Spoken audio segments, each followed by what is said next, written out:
Bukayo Saka is a major doubt ahead of double game week 7, and in this video I'm going to tell you whether you should keep him or sell him and the best replacements, as well as discussing Chilwell replacements, Jackson replacements and a game week 7 wildcard. So you want to make sure you stick around for this video, drop a like if you are looking forward to it. I aim for 200 on this video, and if you could smash that subscribe button, I'll be massively appreciative. So without further ado, let's get into today's video. So for those FPL managers that have been taken aback a little bit with that Saka news, let me fill you in on exactly what has been revealed in the last 12 hours. So Arteta had a press conference going into their Carabao Cup fixture, and he has said that Saka has not been able to participate in training since the derby, which was of course the game week 6 fixture against Spurs.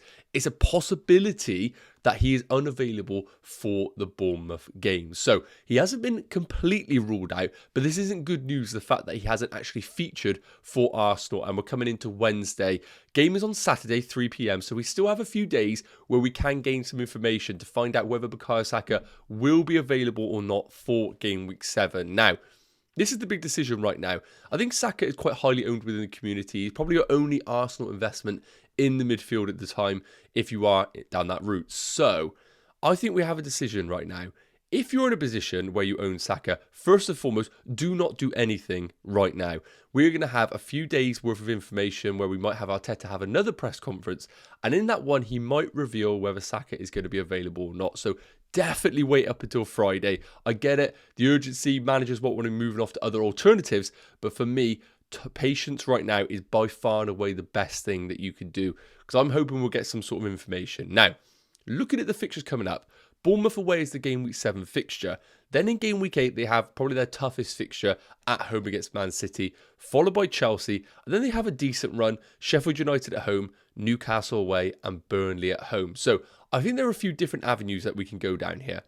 If you're in a position where you have used your wildcard, and we hear that Bukayo Saka is ruled out for game week 7, then I think the best move that you can make for your team is to potentially look to upgrade him for a player that you think long term is an asset that you want to hold. So whether that be the premiums like Salah and Son, or you come down to some of the mid-price midfielders in the game, which we will touch on later on in this video. If you're in a position where you have your wildcard still available and Bukayo Saka is ruled out, then we're looking at more 1 or 2 game week punts, which we will come on to again in this video, with the intention of wildcarding around game week 9 or 10, knowing that then you can bring Saka back into your team. So what I'm trying to say is, I don't think it's a disaster to sell Saka this game week if we do get some sort of idea that he won't be featuring, because Bournemouth away, yes, it's a decent fixture, but I'm not expecting Arsenal to blow them out of the water. And then game week 8 is kind of one of those free hit games. So I don't think it's a bad thing to sell Saka going into the next 2, but I would wait to see if we get any sort of clarification on what his current fitness state is. Right now, I probably think he either starts or he gets 0 minutes. So if you're in a position where we get no news and then we come into game week 7, I think starting him is absolutely fine, because as I said, with the injuries to Martinelli, to Trossard, I think starting Saka means that you're either going to get him starting from the off, or he's not going to play any minutes, and your first sub will then come in for him in your team. So let me know in the comments, do you own Saka right now? Next up, we're going to come into Saka replacements if we do get the all clear that he is ruled out for game week 7. Okay, so time to discuss some Saka replacements. Now, as I said, please do be patient. Do not sell Saka right now. But in the event that we are finding out that Saka is ruled out for game week 7, these are the 2 priority transfers for your FPL team, in particular if you have wildcarded already, because of course you don't have the luxury of rebuilding the team to structure for these premium assets. So if you have the funds available, then I think Saka to Salah is the best move that you can make. And the reason being is because of the long-term fixtures. Now, again, this is for FPL managers that have used their wildcard already, because Tottenham away and Brighton away on the paper are not good fixtures at all. However, I think defensively both of those teams can be got at. And with the form that Salah's in right now, no, he isn't scoring braces and hat-tricks, but he's consistently performing week in, week out. And importantly, playing 90 minutes, which is everything you want when we're targeting an FPL option. And the big thing I need to note is, game week 9, everybody is going to own Mo Salah. And the reason why I say that is because right now, if Saka gets ruled out, I think a lot of people are going to move towards Salah, either taking a -4 or with cash in the bank. And if not, those that have wildcards available are most likely going to wildcard around game week 8, 9 or 10. And looking at those fixtures, Everton at home, Forest at home, Luton away and Brentford at home, you cannot ignore Mo Salah over that period. I think it'd take a very brave FPL manager to go without him. So bringing him in game week 7, you're basically just getting ahead of the curve before Salah becomes essential. As I mentioned, the only problem from doing Saka to Salah is that you either need to have multiple transfers which may incur a points hit, or you need significant cash in the bank in order to upgrade Saka to Mo Salah. Now, of course, if you don't have the funds available to bring in Mo Salah, or you have him already, or you're not really sold on the price point of 12.5, I think the next best alternative is Son. Now, again, this is for those managers that are not necessarily looking to use their wildcard right now, or have used it in the past. Son has brilliant long-term fixtures. Yes, game week 7 doesn't look like the best entry point, but Spurs right now in attacking phases look very good. And I'd actually expect them to get some joy against Liverpool in this home fixture. I think if it was at Anfield, it might be a different story. Then we come into Luton away, Fulham, Palace, Chelsea, which looks like a great fixture, and Fulham away. So at 9.2 million, I think Son is a fantastic alternative to Bukayo Saka. Now, the good thing about him is he is playing as a forward, but the bad thing is that he has been coming off early in games around the 70-75 minute mark. And it is worth noting that the minutes are going to be a lot less than that of Mo Salah. But we've seen 70 minutes of Son is enough with the way that he features in this Spurs team as a forward. So, to conclude, if you're in a position where you've used your wildcard, I think you need to build your Saka replacements to more long-term holds. And these are the two top picks, with Salah being number 1. These two also apply to your teams if you're in a position where you're actually looking to postpone your wildcard till later on in the season, and you're still looking to build a team with free transfers that might look like a wildcard, then these are still the route to go for. Again, Salah being the top pick. But if you're in a position where you're looking to wildcard in game week 8 or 9 and you're looking for a 1 or 2 game week punt, then let me show you some mid-price midfielders that need to be on your radar. Now, as I mentioned, if you're not in the market for those premium midfielders, then I really like the look of these 4 mid-price midfielders, which are quite differentials right now in the game. And those are going to be West Ham's Bowen and Ward-Prowse, Newcastle's Gordon, and Aston Villa's Diaby. Now, hopefully, these numbers here are clear enough on your screens, fingers crossed. But I just want to show you the general underlying numbers for them so far this season based on per 90 minutes. So you can see here, Bowen leads the way for expected goals per 90 at 0.44, which to be honest with you, shouldn't come as a surprise because he is always the highest player in that West Ham team and has been the goal scorer in previous seasons. But what's really interesting is Ward-Prowse, 0.35 XG per 90, putting up some fantastic numbers. And what we've seen as well with the introduction of Souček and Alvarez alongside Ward-Prowse, it's actually Ward-Prowse who's actually bombing forward and supporting as a third-man runner in the box. We're not seeing the Southampton Ward-Prowse of last season where he's a double pivot with his only real avenue to points being long-range shots, corners or direct free kicks. We're actually seeing a goal-scoring threat from Ward-Prowse, which we absolutely need to have on our radar. And it's 6.2 million as well. He is a brilliant option. What I also like as well is you can see the expected assists being 0.28 per 90. This is where we probably would see his strengths, but it's actually the XG that exceeds this, which to me reads really, really good for returns. Another option which has only slowly emerged as one is going to be Anthony Gordon. Now, with the injury to Harvey Barnes, it looks like Gordon might lock down that left or right side, depending on what Eddie Howe wants to play from a system perspective. It's worth noting, when the likes of Willock and Joelinton return, there could be rotation to Gordon, so he isn't completely in the clear just off the back of the Harvey Barnes injury. So I just want to note, he is probably the biggest rotation risk of all of them. However, a brilliant fixture in game week 7 at home against Burnley, and the numbers are pretty good. 0.26 XG per 90 and 0.4 XA per 90, which is expected assists. So really good underlying numbers in a Newcastle team who scored 8 goals in game week 6. So definitely the one that I would consider in the midfielders if you were going down that avenue. And last up is Aston Villa's Diaby, probably my number 1 pick. And the main reason is because we have seen consistent performances from him. Now, he's played second most minutes, but what I've seen is I know exactly where he's going to play in this Aston Villa system, alongside Watkins, interchanging as the forward or the wide man. Now, his XA, expected goals, is the worst of the bunch at 0.25 per 90, but his expected assists is the highest at 0.55 per 90, being very much a creative asset in this Aston Villa team. Now, if I was looking at a 1 or 2 game week punt, because again, I'd only really consider these options as Saka replacements if you were either downgrading Saka to then use another player in your team to upgrade to Salah or Son, but I don't really think a lot of managers would do that. Saka is kind of the cash cow. then it's going to be a case of downgrading Saka to maybe one of these as a differential punt for the next few. And all three teams have fantastic fixtures. Now, it's worth noting, Game Week 7, all of them are at home, but I would say West Ham probably have the real favourable fixture at home against Sheffield United. Newcastle also really favourable at home against Burnley was. Aston Villa probably argue have a tougher one. But then Game Week 8 isn't favourable for any team, really. West Ham at home against Newcastle, they have quite a big fixture schedule with the Champions League and also they might be a little bit fatigued coming into that fixture.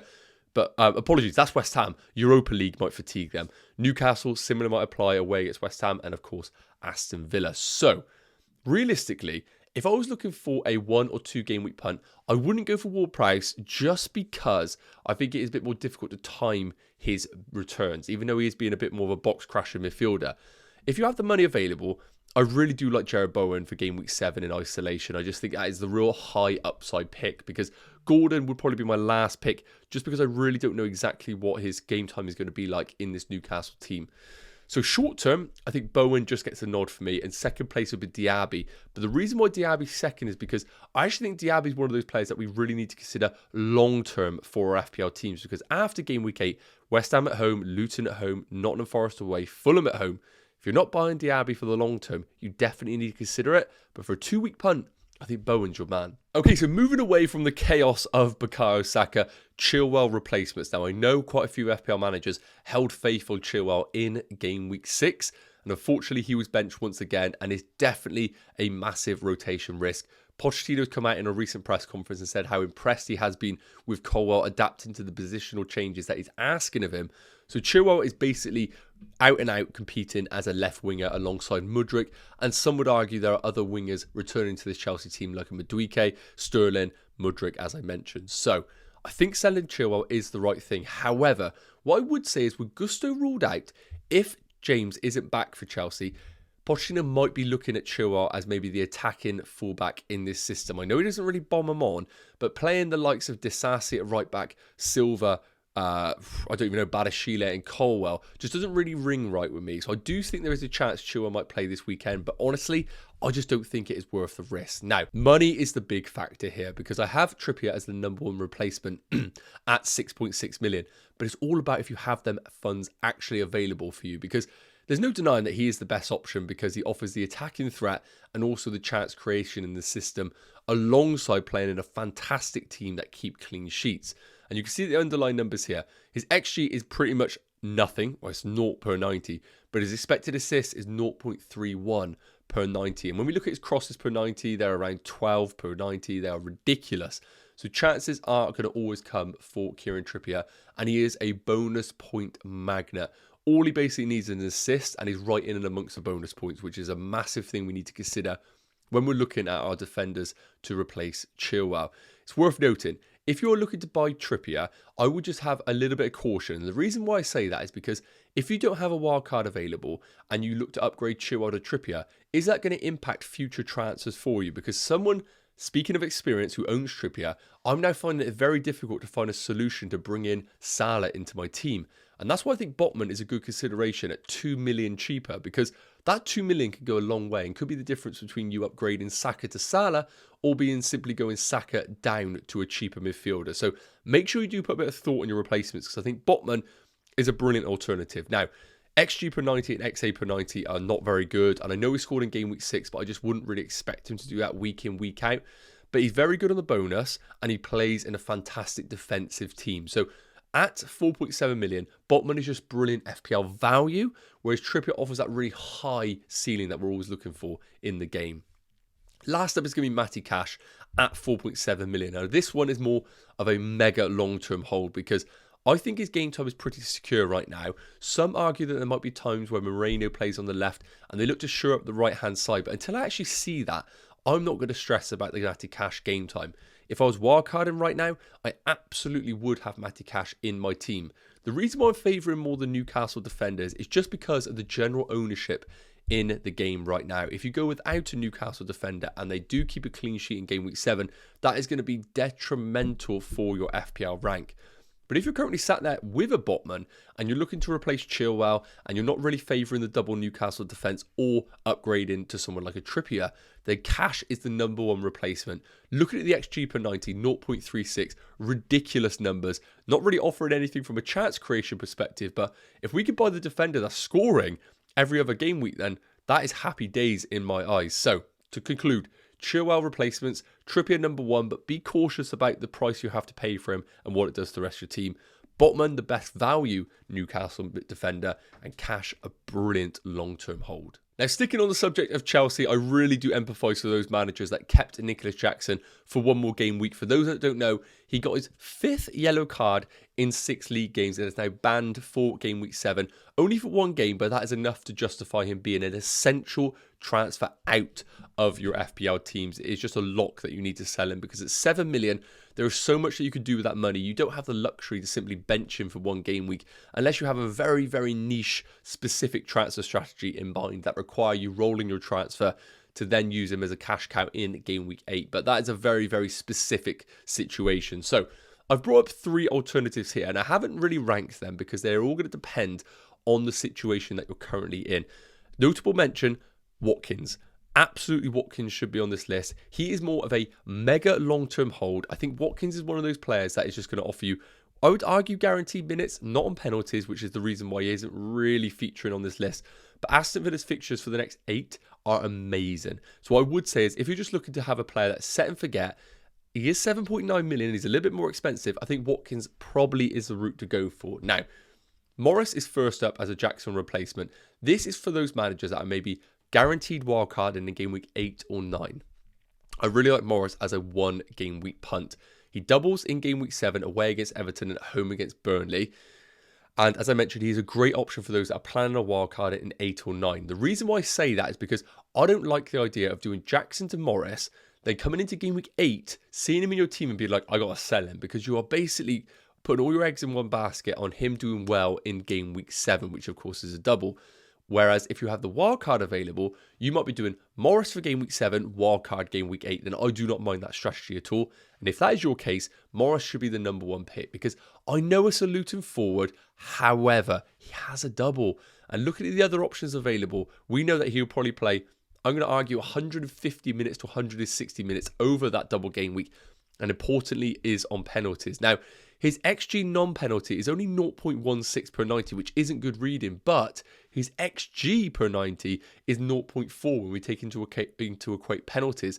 And I know a lot of managers think, oh, well, if he's not getting any open play XG, then it's not worth considering. And I kind of agree, but we need to remember, penalties are a massive factor in the game. And if a player has penalties, that's just an added bonus. So I wouldn't be ruling out Morris, but I wouldn't be looking to bring him in if you're then just planning selling him again in game week 8. I think there are important moves that you need to make, and free transfers are quite important at this stage in the season. Now, Alvarez is, I'm going to say, reluctantly on this list, and that might be a bit dubious right now, but 7 million, 31% owned. Honestly, that ownership has quadrupled, tripled, doubled in the last week or so because of what happened in game week 6 where everybody was going to him.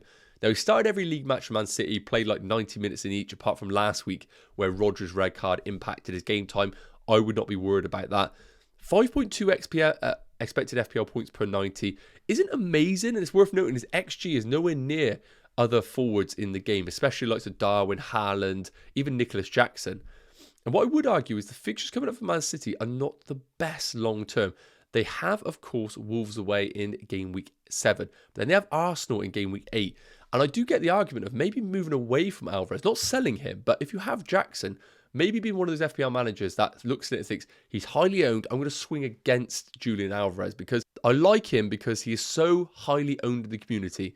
If he does well against Wolves, then realistically, you're going to get really hurt from an overall rank. So if you're playing safe, Alvarez is the route to go for. If you want to be adventurous, then I really like Darwin Núñez. I've spoke about this in detail. If Klopp plays Darwin Núñez, Liverpool do well and FPL managers do well. 7.4 million, only 12% owned. He has the best XG per 90 of all forwards at 1.36, and he has amazing long-term fixtures. Now, I get it. Tottenham away, Brighton away, don't look the best for the next 2, but I would expect Liverpool to score against any team, especially those teams, their defences, because they're not the best defensively. And after that, the fixtures are unbelievable for Liverpool. And I really like the idea of maybe going for a double up of Darwin and Salah if you had that luxury to do so. Of course, the main problem with him, rotation and minutes risk. We literally don't know week in, week out whether Klopp is going to go, Gakpo, get a run out this week, or Darwin come off after 60, because we have seen it historically. So he's a massive risk. But if you want to swing against Julian Alvarez, I think Darwin is your man. Right then, so last up, I wanted to build a Game Week 7 wildcard draft for those managers that are in desperate need of one, or maybe those managers that maybe want to kind of know what it would look like and may tempt them. So first up, I've gone for the Turner Areola goalkeeper rotation. Now, I'll put the rotation here for the fixtures to show you why I've gone down this route. I think it's quite good. You get majority of the time some decent fixtures, especially at home. It's worth noting, I prefer the Leno Areola goalkeeper rotation. That is fantastic long term. But with the squad that I've built, I needed to save a little bit of cash. And for that reason, I've gone for the 4 million Turner and the 4.1 million Areola. It's worth noting, Areola is locked in as the West Ham goalkeeper, but there are a few worries about Turner long term about being the #1 goalkeeper at Nottingham Forest, as he is in direct competition. Don't think he's done anything wrong, but if you're worried about the Turner rotation in that Nottingham Forest team, then I would go for Fulham's Leno as your alternative. He rotates very well with Areola. Next up, moving into the defence, and you will see that we have 0 premium options now. If you're in a position where you have immense squad value, then you might have the luxury to bring in Kieran Trippier as one of your defenders in replacement of Fabian Schär. But right now, I'm trying to build quite a realistic wildcard team. And unfortunately, even though I think Trippier is an unbelievable option, we have to make sacrifices somewhere, and Trippier is going to be one of those. So I've gone for the Newcastle double-up of Botman and Fabian Schär. There are some potential chances that Schär might get rotated from time to time because of the emphasis on the Champions League. But until we actually see that, I think Schär is a brilliant pick, and Botman is just essential in your wildcard drafts because of the value that he offers at 4.7 million. And I've previously discussed about Cash. His attacking threat is unbelievable. And until we actually see him rotated at Aston Villa, he is also an essential pick in your wildcard drafts. And he can rotate really well with these other assets that we have available to us. Udogie as well, he's in there. I know a lot of people will have owned him since Game Week 1, have some decent value tied up in him. He is a pretty obvious pick. Yes, the next 2 aren't good, but I think with the options we have available to us in this draft, you could simply bench him for the next 2, knowing that you have him for Game Week 8 against Luton. And last up, we have gone for Kabore. Kabore, one of those assets where he is a Luton defender, but because he doubles in Game Week 7, that is basically why he's in. And then we know that we can simply have him as the 3rd sub in our team for the long term. Next up, moving into the midfielders, and this is the big part of the whole draft here, because of course Mo Salah needs to be in your Game Week 7 wildcard draft. As I discussed, he is simply essential because if you don't buy him now, you're going to definitely want him in Game Week 9. And if you were to build a wildcard draft without him, you're then going to have the same issue as all the other managers who haven't wildcarded, trying to use free transfers, cash in the bank to upgrade a midfielder to him. Game Week 9 onwards is just unbelievable. We go for some other heavy hitters. Son at 9.2 million. If he remains as the forward, he is just essential, and I'm going to have him above the Arsenal midfielders and the Man United midfielders. As I said, if you go for Mo Salah, you have to make sacrifices elsewhere, and unfortunately, you've got to make them, in my eyes, at United and Arsenal for the time being.